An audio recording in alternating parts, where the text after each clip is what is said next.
Hey everybody, Isaiah here at SOPHOS Survival. I'm going to show you what's inside the Hell's Fire fire starting bundle.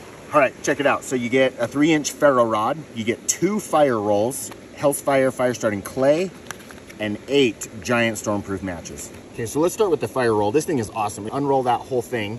I mean, you can start tons of fires with this, but there's a proprietary fuel mixture in there. You can tear off a piece like that, pull this ferro rod out, and one quick little spark,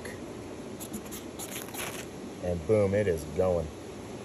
That'll burn for about a minute, about 6 minutes or so if you want to light the whole thing.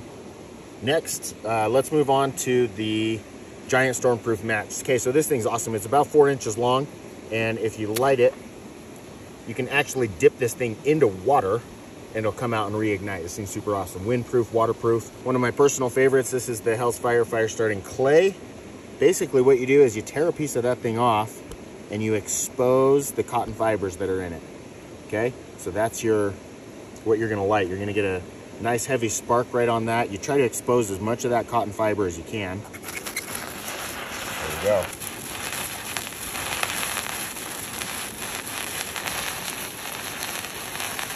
There you have it, the fire starting bundle from Hell's Fire.